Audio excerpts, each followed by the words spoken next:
Первые полгода мужчина с женщиной играют в ролевые игры. Мужчина думает о том, как же мне сказать ей о своих желаниях. А та, которая зарабатывала лям, она такая, не знаю. И кажется, что где-то живут вот эти женщины, которые вот только тебя и ждут. Или все-таки, ребята, давайте поймем, что это не игра в одни ворота. Старый добрый тюремный вопрос. Ты кто по жизни? Первое правило в семье – минимум правил. Чем меньше правил, тем лучше. Как тогда мужчине вернуть вот это свое мужское достоинство? Смысл жизни в самой жизни. Проживать моменты. Быть здесь и сейчас. Это все очень классно, когда все кайфово. Только для мужчин, женщин тут сразу блокируют.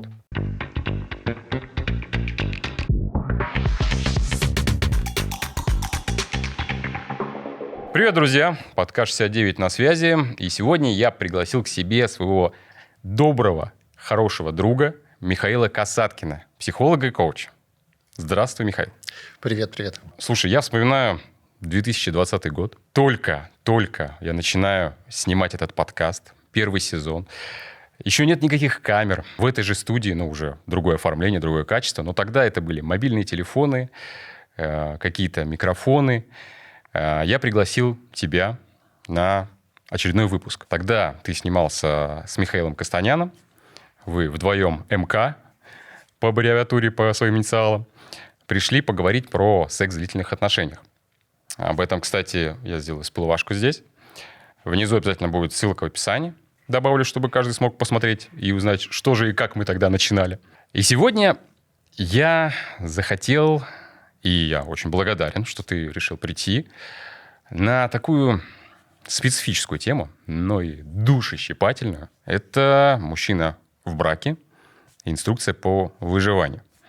Как бы это громко не звучало, но все-таки подумаешь, что там такого опасного, почему нужно выживать, что происходит. Сегодня мы с Михаилом попробуем это раскрыть. Сейчас возникает вопрос, зачем вообще мужчине сейчас вступать в брак? Зачем ему женитьба? Что это ему приносит? Да. Основатель Gloria Jeanс сказал, что есть два лучших тренинга личностного роста. Это война и тюрьма. Немногие проходят удачно эти тренинги. Большинство травмируются. Но те 5%, которые удачно проходят через эти упражнения по личностному росту, выходят гораздо сильнее в личностном плане. И, наверное, брак мы также можем поместить в этот перечень лучших тренингов личностного роста. Вступать в брак нам стоит, если мы хотим стать сильнее, глубже, мудрее, ответственнее. Олег Тиньков в свое время сказал, я не нанимаю на управляющие позиции мужчин, у которых нет семьи, нет жены, нет ребенка, потому что если он не смог взять ответственность за женщину и ребенка, то как он возьмет ответственность за ключевое направление в бизнесе? И, наверное, он нужен для этого, для личностного роста.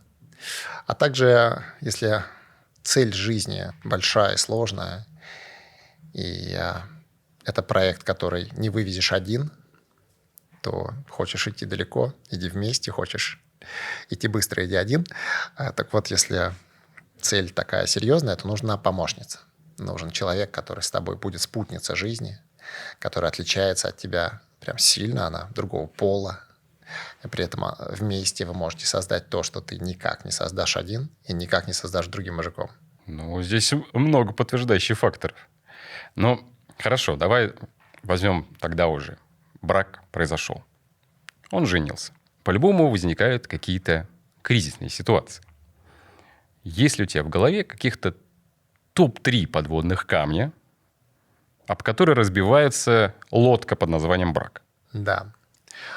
Первый подводный камень – это идеализация. Автор книги Фром, автор книги «Искусство любить», пишет, что первые полгода мужчина с женщиной играют в ролевые игры. Я мужчина, я женщина. И они в этой ролевой игре не показывают, кем они есть, кто они есть на самом деле. И через полгода они перестают ходить на цыпочках, то, что сложно все время ходить на цыпочках, и становятся теми, кто они есть на самом деле. И вот это первый кризис. Кризис, когда за идеализацией приходит реализация. То есть мы видим, кто человек в реальности. И тут может быть разочарование. Второй кризис – это дети. Когда появляются дети, все меняется, когда приходят они, как в той рекламе. Потому что женщина из такой прекрасной любовницы, с которой ты еще и живешь, вдруг становится мамой твоего ребенка, которая очень сильно прям физиологически озабочена тем, чтобы этот ребенок выжил, развился и процветал. И когда у нее встает вопрос между заботиться о тебе или заботиться о ребенке, то, как правило, женщина выбирает подсознательно даже заботу о ребенке, потому что это ее инстинкт. И против этого сложно что-то делать. Возникает очень много всяких проблем в сексуальной жизни, в времени вместе, в нагрузке, которая падает на обоих, потому что она получает совершенно не характерную для нее ранее нагрузку, связанную с ребенком. Он получает абсолютно другой запрос на обеспечение семьи, с которым раньше не сталкивался. И быт весь меняется, все надо менять. Квартира, обычная квартира превращается в одну большую детскую. И это сложно. Третий вызов – это кризис среднего возраста. Мужчина первую половину жизни проходит через ответы на 2 вопроса. Даже на 1 вопрос, наверное. Такой старый добрый тюремный вопрос. Ты кто по жизни? Первую половину жизни мужчина отвечает на этот вопрос. И вот он ответил на него. Вот кто я, вот моя профессия, вот мой заработок, вот мое жилье, вот моя семья, вот мои дети. Отвалите от меня с этим вопросом. Вот кто я по жизни. Когда он проходит этот вопрос, встает второй вопрос. И это все? И ради этого я родился? И ради этого все было? Чтобы вот эта вот работа, вот эта вот семья? И это все? И тут мужчину, конечно, включает. Кризис среднего возраста у мужчин – это отдельная песня. И, как правило, он часто ищет в ярких впечатлениях. И первая мысль, которая возникает, может быть, дело в женщине. Может быть, с другой я почувствую себя живым, я почувствую смысл. И поэтому мужчины в кризисе среднего возраста самый первый способ, как они его решают, это блуд. И, естественно, такой удар выдерживает не каждый брак, особенно принимая во внимание самый распространенный смысл жизни, который сейчас есть у людей. Этот смысл не способен пройти через это испытание. Слушай, но помимо вот этого всего, мы можем ли рассматривать здесь влияние социальных сетей, современного ритма жизни? Потому что ты открываешь ленту какого-нибудь там запретграмма, идеальная картинка, куча денег, какие-то загородные поездки, отдых, море, кайф, машина, все. Здесь масса впечатлений, в твоей голове рождается та самая картинка, тот образ, к которому ты должен стремиться, и в то же время ты начинаешь себя грызть изнутри, почему я не могу так, как этот человек там. Плюс еще онлайн-общение. Я по своей натуре романтик. Я помню, как я писал письма. Да, сейчас я могу в сообщении выразить несколько строк, какое-то стихотворение, может быть, там четверостишье отправить. Но то же самое здесь теряется, наверное, какая-то магия вот этого твоего выражения мысли, которые ты, не знаю, долго слагаешь, долго придумываешь. Здесь это одним смайликом. Бах, все. И это превращается в твою повседневную деятельность, повседневную жизнь. Я тебя люблю, а это вот один смайлик. Бах. Все на этом закончилось. Это как-то влияет, соцсети и современный ритм жизни? Соцсети создают у нас иллюзию выбора. Мы полагаем, что возможны очень-очень-очень много разных сценариев. Ведь как формировался институт брака, он формировался в атмосфере очень большой предсказуемости. Если ты родился плотником, то, скорее всего, в семье плотника, то ты будешь плотником, и сын твой будет плотником, и внук. И понятно, какая жена подходит плотнику, понятно, какой лайфстайл подходит плотнику. И ты не видишь, как живет граф, ты не видишь, как живет князь. Все это невидимо. Ты не знаешь, как живет пират, как живет разбойник. Ты не знаешь этих людей. И у тебя нет альтернативных сценариев. Сейчас мы живем, и как будто весь мир все время говорит, а вот еще бы могла быть такая жизнь, такая жизнь, такая жизнь, такая жизнь. И, конечно, это, как я уже сказал, что одна из основных проблем брака – бессмысленность. Зачем? Зачем нам всю жизнь жить с вот этим человеком? Большинство людей, когда их спрашивают, а в чем смысл жизни? Отвечают, молодых людей до 40 лет, отвечают, смысл жизни – кайфовать. наслаждаться жизнью. Смысл жизни в самой жизни. Проживать моменты. Быть здесь и сейчас. Это все очень классно, когда все кайфово. Когда все не кайфово, то думаешь, я вот собираюсь проживать моменты, но с вот этим человеком вот эти моменты как-то не очень хочется проживать. И как-то не кайфово в этом браке. А смысл жизни же кайф, а это не кайф. И тогда возникает соблазн. И мир сегодня говорит, конечно, не кайф, а посмотри, а вот там вот кайф, а вот на сказочном Бали кайф. Посмотри, а вот в Нью-Йорке кайф. Посмотри, а вот в этих машинах кайф. А вот в этих домах кайф. А на этих яхтах кайф. А еще ты открываешь порнографические сайты, и там столько кайфа. Там вот то, что у вас несколько раз было с женой, там как будто нон-стопом происходит. И кажется, что где-то живут вот эти женщины, которые вот только тебя и ждут. Ты, главное, вот просто ты что-то заморочился на вот эту одну, а на самом деле там столько прекрасного, а ты упускаешь.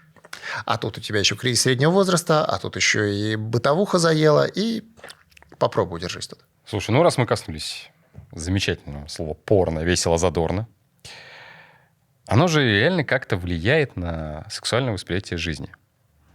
Под просмотром того, что ты видишь там, ты думаешь, а что это, а почему это мы с моей женой, там, с моей партнершей не можем этого сделать? Да.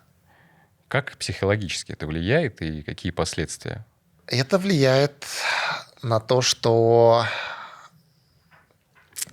мы не разогреваем блюдо, мы хотим готовый фастфуд. Сейчас расскажу. Когда мы включаем порно, то нам сразу представляют сцену, как будто уже очень хорошая работа между этими двумя людьми проделана до этой встречи. У них очень классный уровень взаимного доверия, очень классный уровень взаимной открытости.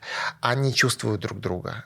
Они готовы раскрыться навстречу самым разным фантазиям. Женщины очень-очень горячи. То есть в жизни, чтобы супруга вела себя так, как порноактриса ведет себя в порно, там прям надо постараться. Прям нужно подготовиться, прям несколько дней, если не месяц, нужно разогревать эту плитку, чтобы она была так горяча. И да, потому что там она такая, как в той песне. «Я хочу от тебя и сына, и дочку, и точка». Вот как себя ведут порноактрисы. Все, она прям заряжена. Она уверена, что перед ней Брэд Питт и Джонни Депп в одном флаконе. И она отдается со всей душой, со всем телом, со всей силой. И режиссер, и оператор, и вся команда, и осветители, все работают на создание этой великой иллюзии. И ты смотришь такой, да мужик ничего не сделал. Он условно, по классике, он пришел починить плиту, а она вон что творит. А я вон сколько в жизни херачу. И там и 10 доли нет такого, что она показывает. Да что ж это такое-то? И в итоге мужчина становится... он создается иллюзия у мозга, что чтобы женщина была так горяча, нужна просто подходящая женщина, а не система разогрева. И мы начинаем быть ленивыми. Мозг говорит, вот интимная связь – это когда вот так, а не когда вот то, что у меня дома. И весь разогрев остается за кадром. Его и нет. Актеры играют разогретых. У нас там начинается иллюзия о том, как устроена интимная жизнь. И мы даже знаем, что нас там обманывают, но и сам обманываться рад. И мы подсознательно ждем от жены, что она будет вот такой. Она чувствует, что мы как будто косплеем порно, и это плохой косплей. И вот в этом есть главный вред. Если мы регулярно попробуйте в течение... У вас, допустим, достаточно хорошая сексуальная жизнь. Попробуйте 1 неделю каждый день смотреть порно. Каждый день смотреть порно и долго. Не просто так взял, передернул, а прям так смаковать. Прям одну сцену, другую захотелось закончить, не заканчиваем. Смотрим еще интересные серии, еще интересные, еще интересные. Такой странный эксперимент. По 45 в день. Странно, конечно, представить себе нашего зрителя, который вдруг таким займется. Но вы можете себе представить, что если вы недельку так у вас первое, что у вас вырастет похоть, то есть вы будете, с одной стороны, хотеть жену, но с другой стороны, вы будете хотеть, чтобы она, как там. А разогрев у вас, желание разогревать отношения, желание романтики, желание всех этих предварительных стадий, а их целых 3 перед сексом, которых в порно нет. Чтобы женщина вела себя так, как в порно, нужно сделать 3 вещи. Очень сложных, довольно сложных. Каких? Первая стадия. Нужно раскачать влюбленность в себе к ней и влюбленность в себя. Нужно, чтобы ты был влюблен в себя и влюблен в нее. Это накручивается. Влюбленность – это смесь восхищения и полового влечения. Ты должен в себе это культивировать. Влечение, восхищение, у нее влечение, восхищение. И вот когда ты классная, я классный – это влюбленность. Но влюбленности недостаточно для того, чтобы был классный секс. Второе – нужно что-то поделать вместе, причем классно поделать. Допустим, хорошо бы пойти в поход или хорошо бы сделать что-то вместе из глины, какой-нибудь горшок вместе сделать прикольный. Или да хоть снеговика слепить. Нужно что-то сделать вместе, какое-то вот поделать что-то, чтобы вы почувствовали себя командой, чтобы вам было классно от того, что вы не просто мужчина и женщина, а что вообще как люди классно взаимодействуете с друг другом. Это вторая стадия, называется производственная. Так. Есть очень классная книжка нашего русского автора, Литвак, называется «Секс в семье и на работе». Я всем рекомендую ее прочитать. «Секс в семье и на работе». 10 тысяч человек он провел через исследование, чтобы доказать, что существуют вот эти важные стадии. И вот эта вторая стадия, она называется производственная. Ее вообще многие игнорируют. Хотите улучшить свою сексуальную жизнь, попробуйте поделать со своей женой что-то вместе, у чего будет конечный результат, и что не будет автоматом приводить в постель. Ну все, сегодня собираем лего. Да. И третья стадия – это пресексуальная стадия. Это танец, это игра, это взгляды. Это все, что… Это интимное взаимодействие, но которое вы можете делать при других людях. Это все поцелуи, объятия, танцы, ухаживание, флирт. Вся вот это вот все, что происходит до постели. Угу. И это третья стадия. И только после нее наступает четвертая стадия, тогда, когда уже она неприличная стадия. Прелюдия – это то, что мы можем делать при людях, а неприличная стадия – это то, что мы при людях уже не делаем. Это уже когда мы голенькие. И вот эта четвертая стадия секс, вот чтобы он был хороший, нужны эти предыдущие три. Если тебе не нравится четвертая стадия, обрати внимание на первые три. А порно все это перечеркивает. Она говорит, нахер все это нужно. Нахер порно. Все, мы поняли. Хотя это можно воспринимать, кстати, и в прямом смысле. Нахер порно. Куда его еще можно было? Окей, смотри. Но все равно мы хватаем тему того, что у мужчин частая жалоба – это страсть ушла, огня нет. Да. Это какие-то конкретные ошибки, которые происходят в отношениях, это их связь? Или это какой-то неизыблемый закон природы? Когда мы запускаем отношения, у нас природа дарит нам гормональный подарок, который делает наше сексуальное влечение друг к другу по умолчанию. Мы получаем бонусом яркое сексуальное влечение. Уже на этом влечении мы создаем семью, рожаем детей, начинаем жить вместе, и нам кажется, что сексуальное влечение, оно нам дано свыше. Оно дано нам, потому что мы полюбили друг друга и стали вместе. А любовь живет 3 года. Этот подарок, он нужен для того, чтобы там самец обезьяны с самкой обезьяны, зачав самца, зачав ребеночка, какое-то время о нем заботились. О современных детях надо заботиться очень долго. И семья современная, которая появилась, она требует длительного союза. И поэтому вот эту вот страсть, ее нужно заново разжигать. Именно поэтому есть 2 роли. Как я их играю, нужно думать. Потому что мы в семье очень много играем отца, мы очень много и мать. Мы в семье очень много играем брата, сестру. Мы очень много в семье играем роль сына, дочери. Но есть 2 роли. Это любовники. И это именно муж и жена. Вот когда мы муж и жена, и осознаем это, когда мы заботимся о некотором ячейке общества, которое мы созидаем, что мы часто ее играем? Да ничего, мы вообще не думаем об этом даже. И второй любовник и любовница. Поскольку поначалу мы играем это на автомате, то когда страсть-то поутихла, нам нужно заново научиться быть любовником и любовницей. Нужно заново научиться ее соблазнять и его соблазнять. И тут, конечно, а что я должен ее соблазнять? Она же моя жена. Это как-то… Я должен за ней ухаживать. Что я должен за ней ухаживать? И это вызывает много боли. А не надо боли. Как сказал Энтони Роббинс, можно по-разному относиться к этому спикеру, но он сказал один обалденный совет. Когда у вас проблема в семье, то попробуйте думать о том, что происходит, как будто это не конец отношений, а как будто это самое начало. Как будто вы попали, словно в фильме, вот настоящая офигенная семейная жизнь начнется именно с этого момента. То, что было до этого, это было так. Только-только начало. А вот сейчас вот пойдет все самое интересное. Если вы отнесетесь к тому, что происходит, не как к концу семейной жизни, а как к ее началу, то это может быть хорошим пусковиком. Да, 3 года, конечно, это обнадеживающе. Ну ладно, у нас больше уже проехали дальше. Ну, да, так что уже хорошо. Неудивительно. Но опять-таки, смотри, подписчики, мужчины, которые в большинстве своем у меня на канале, пишут, что Почему нет от женщины инициативы? Мгм.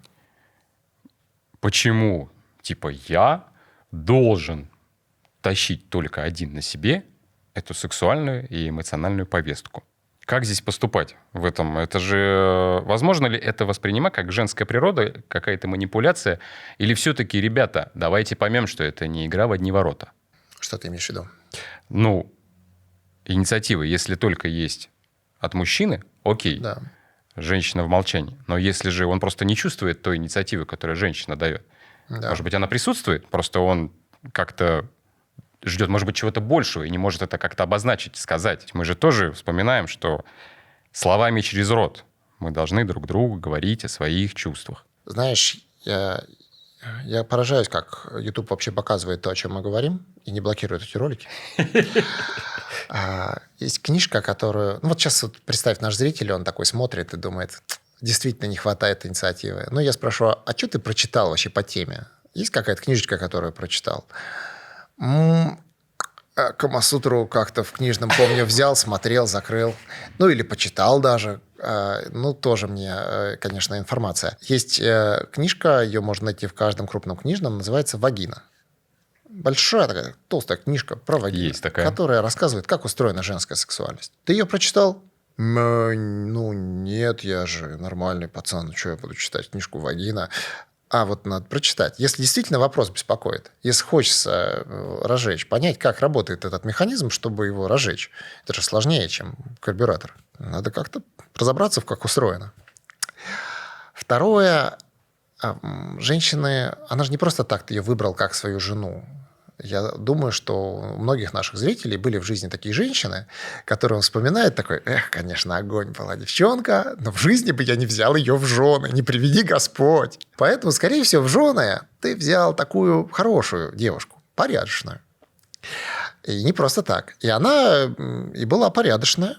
Немножко так вначале она разожглась от всей вашей страсти, а потом снова упорядочилась.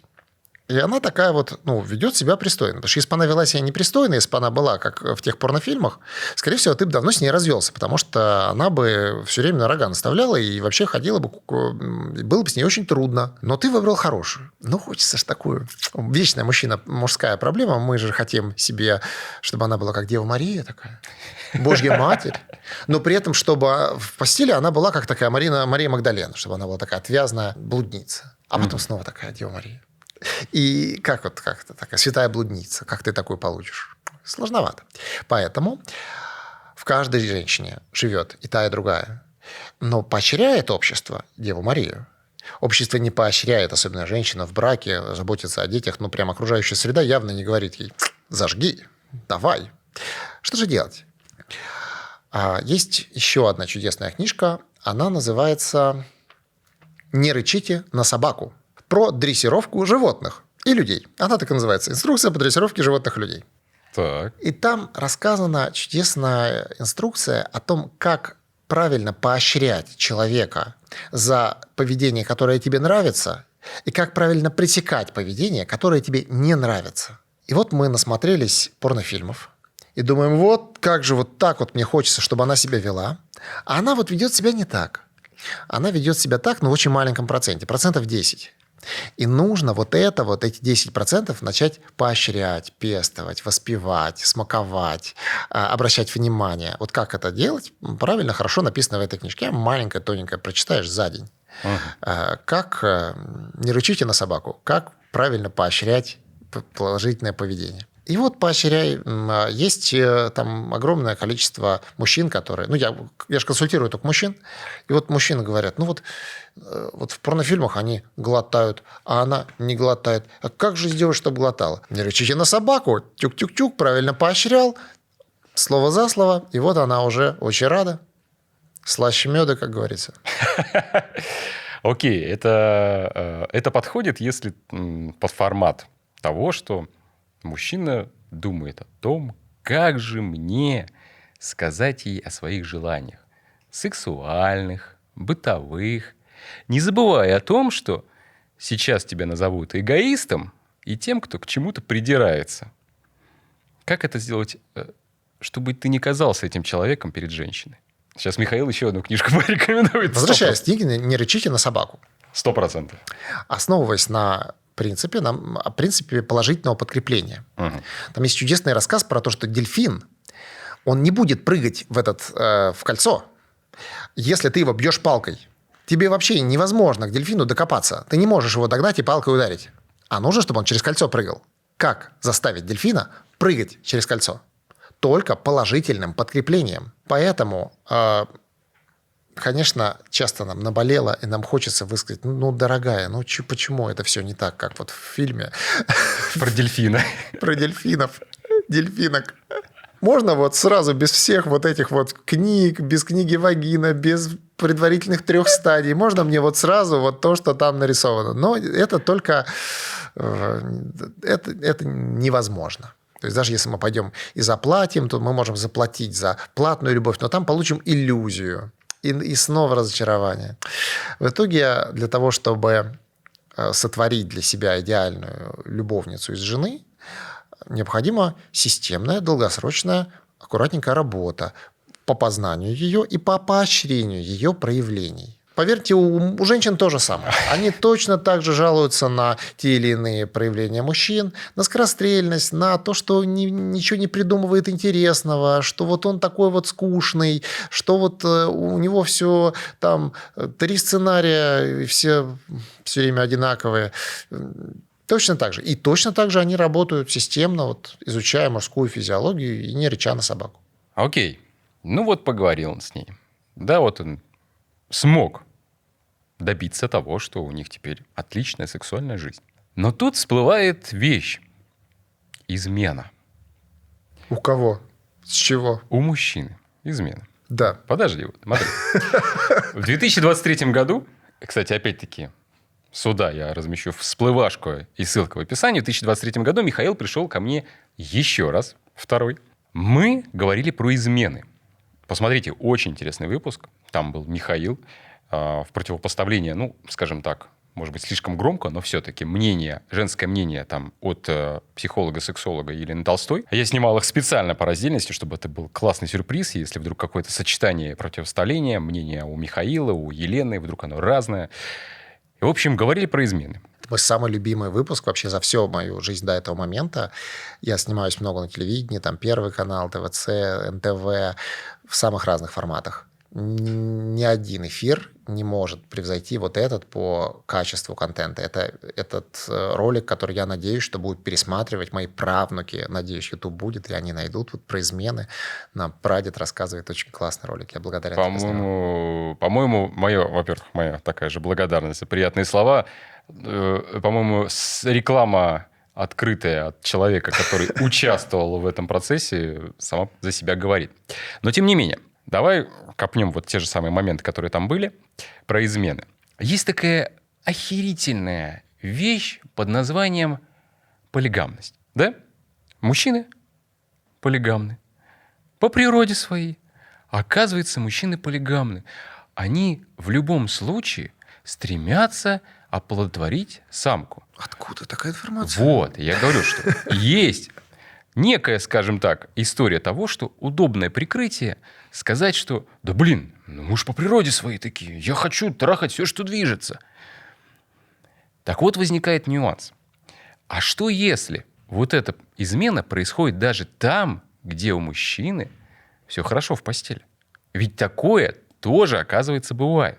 Мы понимаем, что там вот здесь вот в обычном варианте, если мы возьмем, когда да, там вот она ему не дает, потому что там у нее сегодня голова заболела, еще что-то, то он там сегодня какой-то не такой, это такой-то. Да, здесь понятно, мужчина ищет там, где будет по-другому. А если вдруг здесь все классно, все, то есть это какой-то, наверное, извините, нонсенс, но я все-таки хочу понять, почему такое бывает тоже. Какая здесь причина может быть? Какая может возникнуть причина? Как ведущий книжного клуба я вновь рекомендую книгу.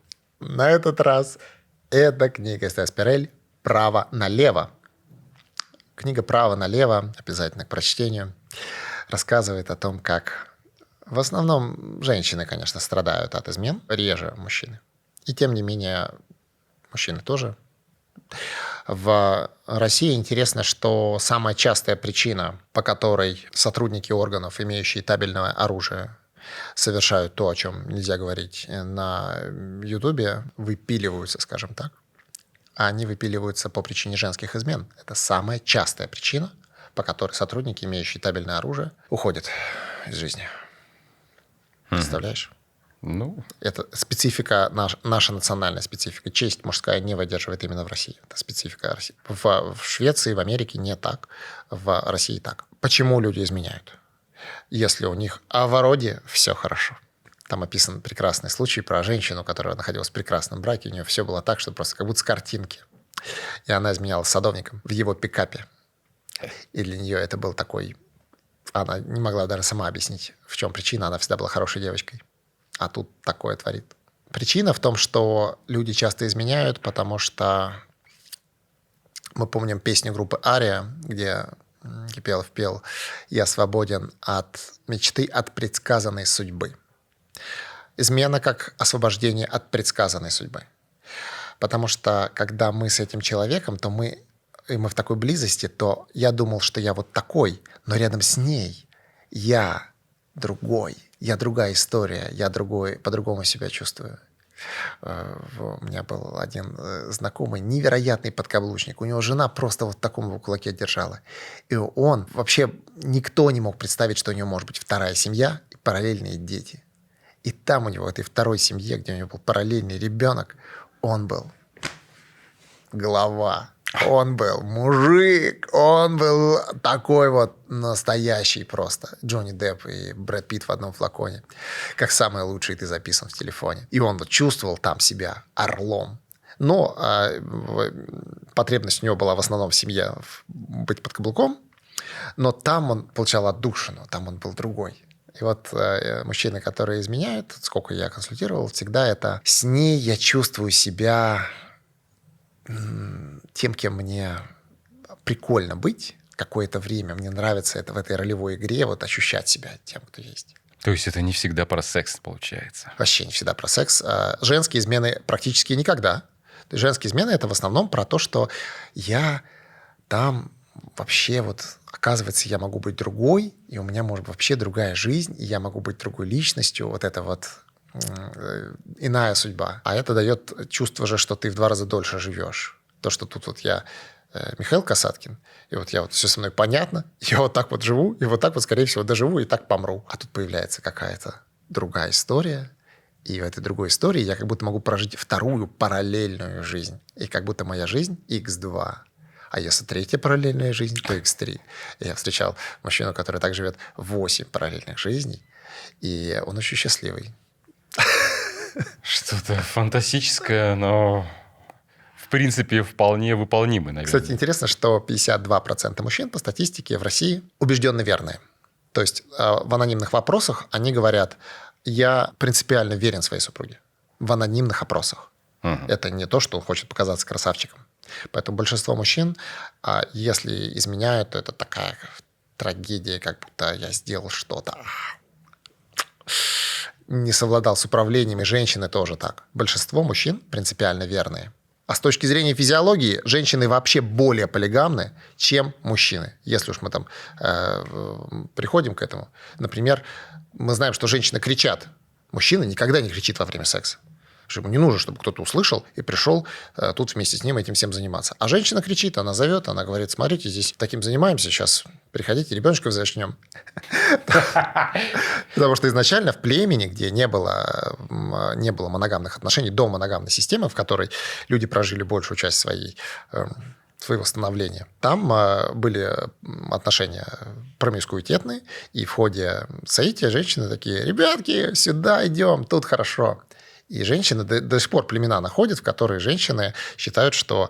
Ну, недавно, когда дикие племена, женщины считали, что вот я с этим, и в итоге мой ребеночек, который насобирал всю эту семенную жидкость, он вот будет такой же сильный, как этот, такой же талантливый, как этот, будет так же играть на инструментах, как этот, и такой же умный, как тот. Надо со всеми сразу. Вот очень многие племена исповедовали такое верование. И женщина поэтому весьма полигамна. В принципе, я помню, что Михаил говорил об этом в нашем полном выпуске про измены, поэтому я прям крайне советую вам посмотреть его. Но еще. Я также по практике своей подкаста интересовался такой вещью, как открытые отношения. Я приглашал людей, кто практикует это. Приглашал сначала девушку, потом приглашал пару. И вот смотри, какая ситуация. То есть вот она приглашает, говорит, типа, вот, смотри там, Олег, это вот Антон. Вот, когда ты будешь там, типа, плохо там, ну, поздно приходить с работы, уставать, там еще что-то, я буду вот с ним. Вот. А он такой говорит, а вот смотри, это Ира, а вот ты вот просто, ты же не любишь сосать, а вот она любит, и она прям это классно делает. Ты не против, если мы вот это... Ну, да, как бы вообще без проблем, отлично. Но что скрывается за этим? Какие минусы и психологические ловушки могут уже по прошествии времени сложиться с этой пары в этих отношениях? Такой психологический консенсус семейных психологов в России, что 98% пар, объявляющих о свободных отношениях друг к другу, распадаются. Очень, очень маленькая вероятность, что вы удержите такое. Раз. Второе. Инициатором свободных отношений почти всегда являются мужчины. Когда мужчина инициирует свободные отношения, он представляет себе, что он вот тут сможет и тут, и там, и что он получит некоторый зеленый свет на измены. Представим, что у этой пары 2 детей. Как правило, правда, свободные отношения объявляют пары бездетные. Если у них 2 детей, и мужчина объявляет о свободных отношениях, то он как себе представляет, что вот она пока с детьми, а я пока тут буду вот с Таней, с Наташей, кстати, и Света тоже интересная. Но он совершенно не представляет себе, что через 2 дня после объявления свободных отношений он придет домой, а там Геворг. Геворг такой большой, очень серьезный, очень доминантный мужчина. И он скажет, Олег, ты подожди там, сейчас мы тут с Наташей, у нас секс будет, да? И он не представляет себе этого. Он думает, что сейчас у меня будет гарем. Он не думает Геворг, а потом дети приходят из школы. И мама говорит, дети, познакомьтесь, это дядя Геворг. Теперь он будет с нами жить. Геворг очень доминантный. Более доминантный, чем наш воображаемый Олег. И Геворг говорит, Олег, ты приготовь пока поесть, да? Что, тебе сложно? И у них конфликт за лидерство. Кто лидер в этой паре? Матриархальные, полигамные отношения древних, доисторических времен, еще до цивилизации. Они, как вот сейчас сходятся ученые, они были основаны на совершенно других принципах, чем современные семьи, современные иерархии. Ни один мужчина сейчас у нас не выдержит, что его детям, некий Геворг, который стал в открытых отношениях вдруг возлюбленным его жены, будет детям говорить, что они сегодня делают, и ругать их за несделанные уроки.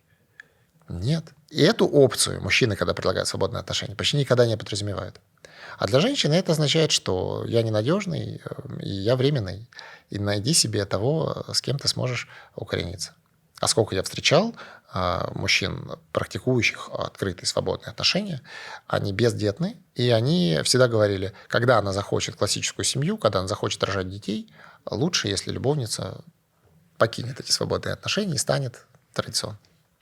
Для создания детей, для рождения, воспитания детей это очень разрушительно. Если вы погуглите, что происходило в американских общинах, где практиковали такое очень свободное отношение, типа ошевских общин, что там происходило с психикой детей? Она просто отъезжала к чертовой матери. Там огромное количество детей, которые выросли и подают в суд на тех вообще людей, которые участвовали в том, чтобы они вообще попали в эти общины. Даже дети в этих свободных отношениях просто получают тяжелейшие психические травмы, у них крыша едет. Хорошо.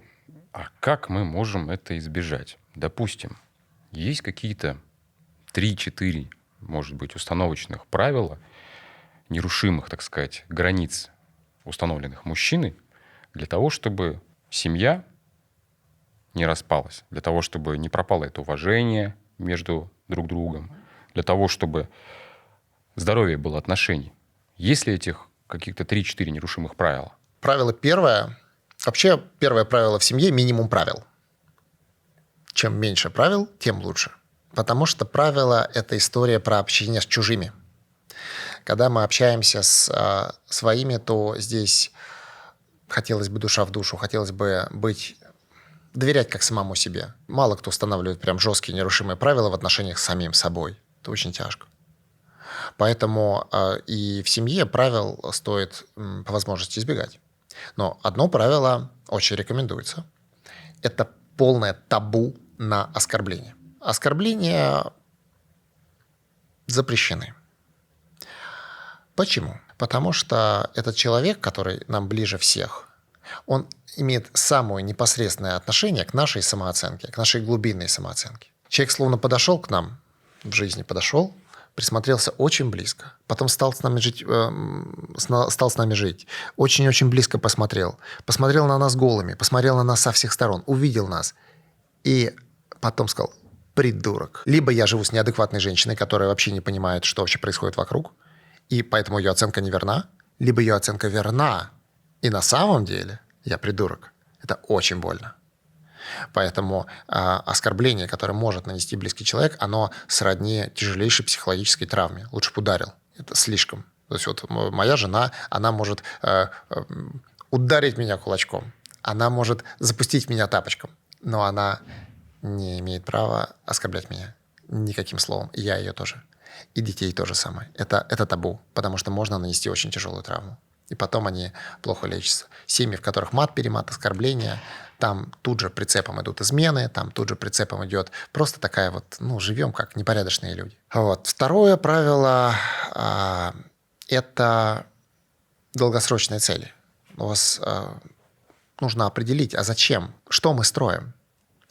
Есть такая Валерия, по-моему, пела: «Меня ты скоро позабудешь, художник, что рисует дождь. Иному ангелу ты служишь, и за собой не позовешь, художник, что рисует дождь». Какому ангелу ты служишь? А имеется в виду, какой великой цели, какой большой миссии, какая конечная цель этого. Потому что если наша цель кайфовать, как я уже говорил, мы никуда не придем, потому что в семейной жизни порой бывает не кайфово. И именно семьи, которые совместно видят, что они хотят сотворить, и знают, что поодиночке они это не сотворят, это может быть связано с детьми, с династией, с наследием, с домом, сотворением такого пространства, которое... Может быть, это цель вообще за пределами жизни, либо в загробной жизни, либо в наследии, которое оставляет семья. То есть надо смотреть, что мы можем только вместе, чего поодиночке не сможем. И поэтому мы вдвоем туда тяготеем. Мы только вдвоем сможем это построить. И поэтому мы вдвоем сошлись. Вот такое очень устойчивое. И если этого нет, то лучше проговорить, помечтать, раскрыть это. И тогда может родиться такой совместный проект. А если мы вместе, потому что нам просто кайфово, то очень быстро при любом кипише нам может стать не кайфово. Должна быть общая цель. По-любому. Хорошо, а если нарушает границы, нарушает эти правила, как отстоять? Как доказать, что ты мужик, и ты не хочешь разрушить семью, но это мои границы, почему ты их нарушаешь? Что мне делать? Огромная тема. Отдельная встреча, а то и не одна, а целый курс. Есть курсы по установке личных границ. С психологом полгода можно работать, чисто разрабатывая свои личные границы. Как работать с темой личных границ? Есть чудесная книжка. Опять же... Я думаю, все книжки мы соберем точно под описанием. Да. Розенберг «Ненасильственное общение».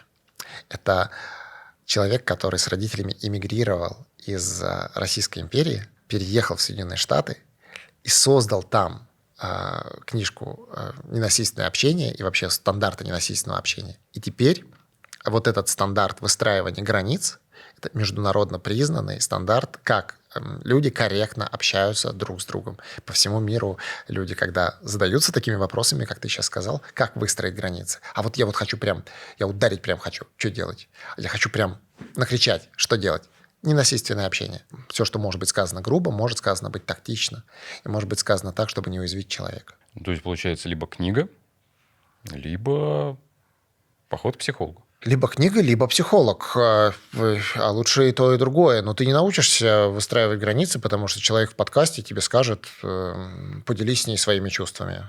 Легко сказать, поделись с ней своими чувствами. Обратись с ней к ней с просьбой, которая не будет требованием. А это что такое? Целая наука.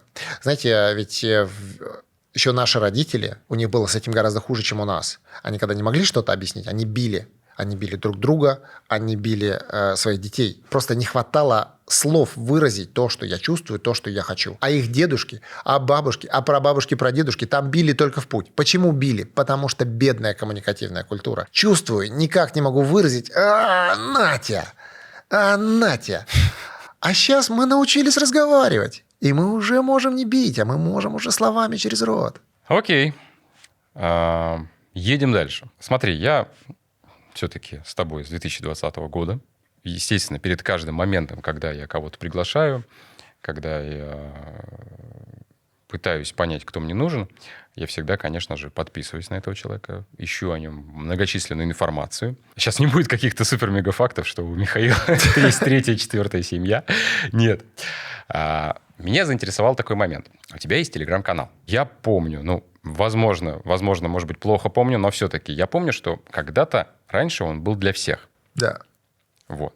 Значит, еще не стар для этого дерьма. Сейчас он у тебя чисто для мужчин. Угу. Притом, я цитирую, прям черно по белому написано: только для мужчин, женщин тут сразу блокируют. Это прям цитата из канала. Скажи мне, а в чем заключается фундаментальная ценность такого формата в 2025 году, вот этого, не знаю, сепарированного мужского пространства? Вы в канале, я, скажем так, частично подписан, но не в то, чтобы во все прям вглядываюсь, изучаю, читаю.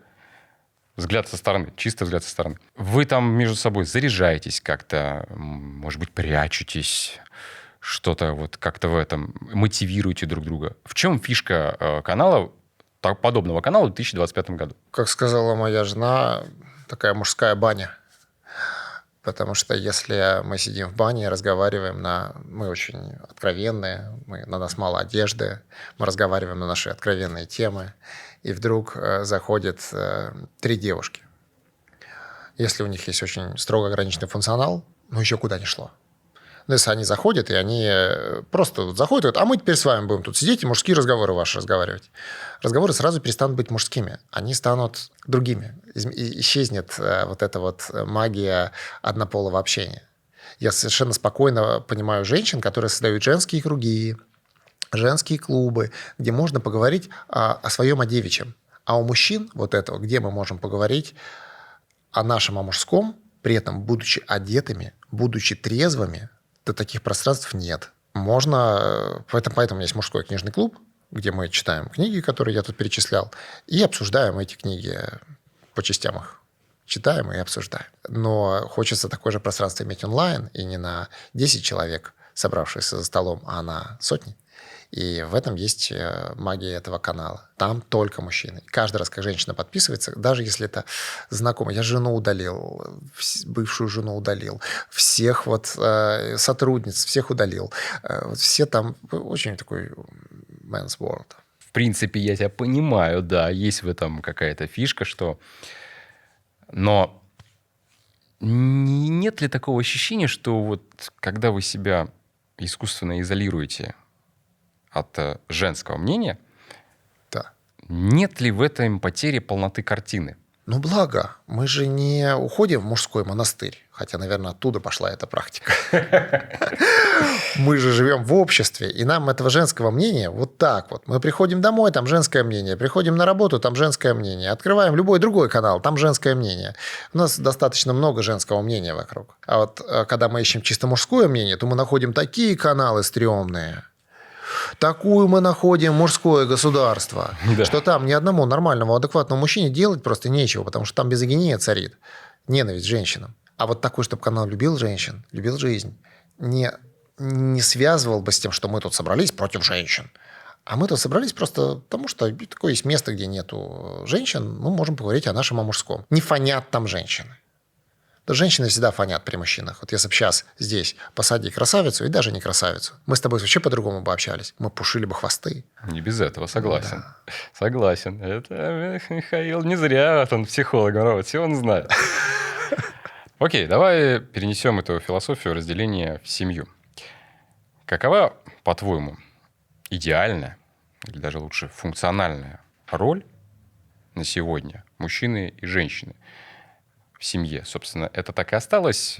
Хранительница очага, добытчик? Или как-то модернизировалось? Мир очень стремительно меняется. И то, что было классным в начале 20 века, уже не очень классным сейчас. Если наша супруга будет вести себя так, как наша бабушка, если мы спросим: бабушка, а вспомни, как вели себя твои родители в семье, ну, это, наверное, будет не то, что мы ищем.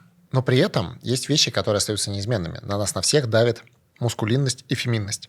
Ну, говоря земным языком, это мужские и женские стереотипы и роли. И в семье есть всегда баланс. Вот как здесь вот есть у нас сейчас столик белый, черный, есть всегда инь-ян. В семье всегда присутствует инь-ян. Даже если вы обратите внимание на, не дай бог, не наши, европейские пары, которые живут в однополых браках, то поражает, что у них тоже есть мускулинная и феминная фигура. Когда я консультировал подобные пары, то я обнаруживал, что у них всегда это есть. Никогда не бывает такого, что они одинаковые. Что они вот я мужик, я мужик. Или я девушка. Такого не бывает. У них всегда одна девушка, а вторая такая пацанка такая. Или один такой ух, а второй такой ух. Там всегда так разделяется. И то же самое происходит и в наших семьях. Русская однополая семья, бабушка, мама, я. Там тоже так есть. Даже если это бабушка, мама, я. Вот даже в этой семье однополой есть тот, кто играет скорее за мужчину, и тот, кто играет скорее за женщину. Тот, кто берет скорее традиционно мужские, традиционно женские роли. Конечно, семьи, в которых срабатывает половой перевертыш, то есть когда женщина берет на себя роли мужские, когда она становится добытчиком, защитником, законотворцем. Самые главные мужские роли – это законотворец и это добытчик. И вот если женщина прям сильно впирает в эти штуки, то очень... И она обычно думает же, что он сейчас подтянется. Это я просто ему временно помогу. А он такой: о, классно, она неплохо вывозит это. Давай-ка я займу ту нишу, которая в семье провисает. Заботу о детях, заботу об уюте, тишину и покой, создание атмосферы, создание внутреннего мира семьи. Там много чего есть, что поделать дома такого. И вот они меняются ролями. Но дальше на них давит весь социум. И очень редкая пара, где перевернулись роли, может вообще вынести такое давление. Потому что он везде сталкивается с нашим мускулинным идеалом. Какую книгу не откроет, какой фильм не посмотрит. Все там Бонд, Джеймс Бонд. А он вообще не Джеймс Бонд. А она сталкивается с феминным идеалом. Но она такая вот не Одри Хепберн. Она вот не луна. Она прям солнце. Она прям светит. И и это давит на нее и на него. И эти семьи, они очень сильно их трясет из-за этого. Она всегда думает о том, что она встретит какого-то мужчину, рядом с которым она сможет быть слабой. А он все время думает, что вот если бы я нашел вот такую, которая бы меня не подавляла так, как она. И это тяжелая ситуация. И многие семьи совершают маленькую революцию, когда женщина говорит: а я решаю выйти замуж. Я решаю выйти за него замуж. Хотя он такой вот. И она усилием воли меняет этот расклад. Или он меняет, переворачивает. Но это сложно всегда. И чаще всего есть в России такой легендарный, скандальный психолог Павел Раков. Когда-то он вел передачу на телевидении и рассказал интересную вещь. Приходили женщины и жаловались на разные проблемы. И он слушал их, и у него был ответ: а перестаньте нести деньги в семью, перестаньте кормить семью. И женщины, это хороший, это очень сильный совет для женщин многих. Реально, как мне быть послабее? Перестань кормить семью, перестань делать из своего мужа сына. Маму не хотят, маму не трахают. И он сказал, что в какой-то момент ко мне подошли авторы программы и сказали: а можете перестать всем женщинам давать один и тот же совет, пожалуйста? У нас передача неинтересная получается. Слишком часто вы один и тот же совет даете. Несмотрибельно. Поэтому если нас вдруг смотрела бы женщина, то не кормить семью – это очень важно.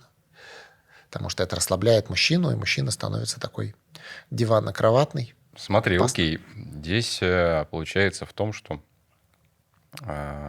роль женщины в этот момент, она, скажем так, должна отойти на второй план. Ну, в том плане, что она перестает быть тем самым... Кормильцем. Да, она искусственно притормаживает свой рост в этом плане. Ну, как рост? Какой рост она притормаживает? Она притормаживает свой карьерный, может быть, рост. Ну, вот смотри, да. Берем, наверное, сейчас, не знаю, в современной Москве, насколько это часто встречается, женщина объективно, допустим, умнее, амбициознее. Возможно. Ну, мы конструируем ситуацию, да. Умнее, амбициознее, зарабатывает больше. Если здесь не речь в том, чтобы что-то сделала сама женщина, как тогда мужчине вернуть вот это свое мужское достоинство, свое главенство? Он здесь может что-то сделать со своей стороны? Тут уж мне нужно сказать, как те психологи, что все очень индивидуально и зависит. Женщины в Москве зарабатывают меньше, чем зарабатывают в Москве мужчины. Незамужние женщины зарабатывают в Москве больше, чем холостые мужчины. Однако. Это фантастика. Потому что у них больше потребностей, чем у холостых мужчин. Я понял, о чем ты говоришь. Напротив, женатые мужчины зарабатывают больше, чем замужние женщины. Потому что те заботятся о доме. И многие не работают, и находятся в декретных отпусках, пока мужчины должны в 2 раза сильнее нажимать на газ, чтобы создать тот же уровень жизни, который у него был до брака. А женщине, которая зарабатывает, чем больше женщина зарабатывает, тем сложнее ей найти мужчину. Потому что, представим себе, женщина получает 500 000. Это хороший доход. И ей, чтобы она могла спокойненько забеременеть, родить, без потери уровня жизни, без потери безопасности, ей нужно, чтобы кто-то закрыл и ее 500 000, на которые она привыкла жить, одеваться, отдыхать, и вообще лайфстайл у нее на 500 000. И чтобы он еще тоже, что-то у него на себя хватило. Соответственно, ей подходит только мужчина, который зарабатывает 1 000 000. А если она зарабатывает 1 000 000, то, смотри, ей нужен уже тот, кто 2. И это та ужасная математика, с которой сталкивается женщина. Но тут мужчина, который зарабатывает 2 миллиона, может себе выбрать в жены и ту, которая зарабатывает 1 000 000, и ту, которая 500, и ту, которая 100, и ту, которая 10. Но только та, которая 10, 20, 50, 100, она будет очень благодарна ему за все те радости, которые он может предоставить ей, зарабатывая свои 2. А та, которая зарабатывала лям, она такая, не знаю. В целом, если бы я не родила, может быть, я бы сейчас так же, как ты бы зарабатывала. Да. И с этим сложнее, поэтому эти бизнес-леди, у них есть огромное страдание. Я во многом поэтому перестал работать с женщинами, потому что в Москве это трагедия десятков, если не сотен тысяч, десятков, наверное, тысяч женщин. Это карьера. Я думала, что я сейчас заработаю, а потом у меня будет семья, а потом она в нашем достаточно традиционном обществе найти прям такие партнерские отношения – это такая сложность. Я рассказал про классические отношения, где мужчина зарабатывает, а женщина создает в семье уют и гармонию. И ее работа – это такое вот работа для души. А его работа – это чтобы хлеб насущный принести домой. Это классическая история. Она, на мой взгляд, по моему опыту, она более здоровая, чем перевертыш. Но, конечно, самое здоровое отношение, до которых почти никого не получается дойти, это партнерские отношения, где мы можем быть и женщиной, и мужчиной, где мы умудряемся обалденно договариваться обо всем, где мы вот такие вот всевозможности, 2 всевозможности встречаются и находят между собой синергию. Но это требует супервысокой коммуникативной грамотности. Это вот эти границы, про которые мы говорили. Это прям надо читать книжку «Насильственное общение». И не одну эту книжку. Много книжек, много психологов нужно обойти, чтобы выстроить партнерские отношения. Высочайшее – это партнерские отношения. И я стремлюсь строить партнерские отношения. Но это очень сложно. Гораздо проще выстроить традиционные отношения. Что ж, да, это уже итоговый формат наш. Мы идем к финалу, поэтому я должен задать последние вопросы уже Михаилу. Смотри, приходит к тебе друг, и он спрашивает: Михаил, а какой самый главный секрет крепкого и счастливого брака для мужчины? В одном предложении ты можешь ему об этом сказать? У меня второй брак. И когда мой первый брак пошел прахом, и я понимал, что здесь все закончено, я начал искать себе вторую жену.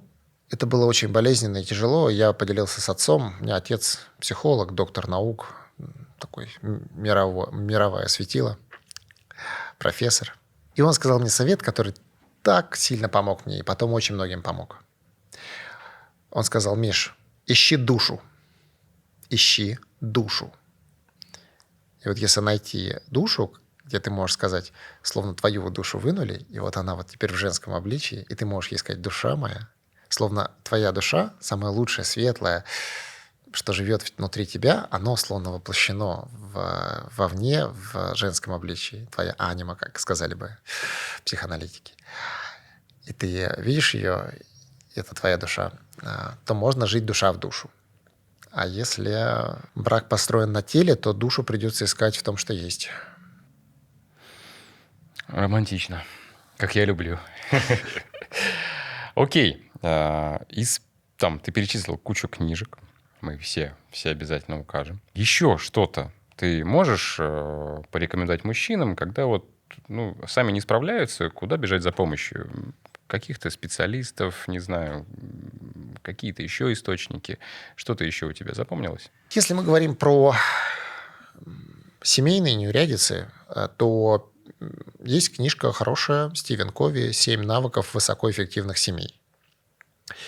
И это книжка, которую стоит прочитать. Хотя порой бывает столько боли, что читать какую-то книжку очень тяжело, потому что само слово «семья», «жена» вызывает отторжение. И поэтому в этом случае поможет психолог лучше, чем любой друг. И по поиску психолога я могу дать похожий совет на тот совет, который при поиске жены. А именно, выбирая себе психолога, посмотрите на его состояние души. Вот если вы с ним разговариваете, и вам нравится, в каком состоянии души этот человек находится, вы хотите быть таким же счастливым, а может быть умиротворенным, а может быть благоразумным, а может быть сосредоточенным. Вот если вы хотите это у него перенять, его состояние души, то это ваш психолог. А если вы общаетесь, и вайб, выражаясь молодежным языком, вайб не заходит, он не в том состоянии души, то он вам не поможет.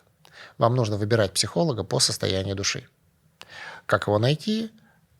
Смотрите по своим знакомым. У кого, вероятно, есть среди знакомых такой психолог? Тот, у кого приятное состояние души. И у него попросите рекомендацию психолога. И он вам, скорее всего, его даст. Может быть. И там дальше уже ищите эту душу. Что ж, на этой финальной ноте мы завершаем подкаст. Михаил, я тебя благодарю, что ты пришел.